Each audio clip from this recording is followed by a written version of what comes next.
The opinions expressed in the video you are about to see are solely those of BoatTEST.com and its test captain.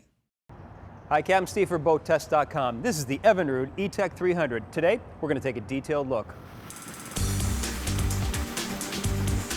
Starting at the bottom, we have a skeg measuring 5 3/4 inches up to 12 inches.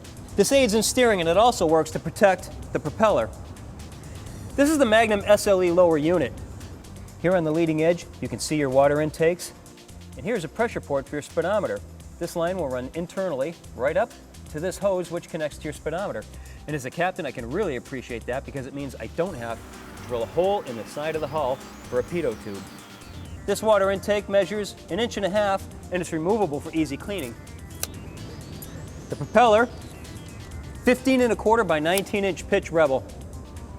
Anti-ventilation plate, 21.5 inches by 6.5 inches. Here's something I found out from the Evinrude engineers. All of the metal components go through a 4-part process for preventing corrosion.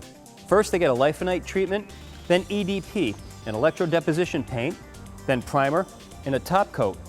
In addition, right here, you can see your sacrificial anodes. These are made to deteriorate before any of the metal components. Notice the external trim switch. This engine also has a limiting switch, so the engine will only go up so far to protect the engine cowling from hitting either a splash well or a high transom. And I like this. This is something I found on my test. You lower that bracket, and then this takes the weight of the engine off of the hydraulics for when you're trailering and bouncing down the road. In addition to the propeller exhaust port, you also have 2 exhaust ports. This one for the engine exhaust, and this is for the cooling water. There's also a telltale stream that will come out of this that you can direct in any direction you want, and by removing this, you can connect a hose for flushing out your engine with fresh water. Looking right up, you can see the air inlet for the engine. Let's take a look at some of the internal components. Here's something I found during my testing. This is a very quiet engine, 66 decibels at idle. Partially because of the insulation around the inside of the engine cover, mostly because of the engineering. Now this boat is also equipped with Icon, the digital throttle control. It's a fly-by-wire system.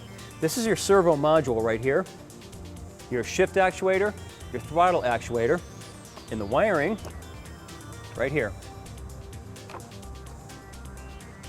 This is your solenoid for the starter with direct connection to your battery, your main harness fuse, and a spare fuse right on top of it.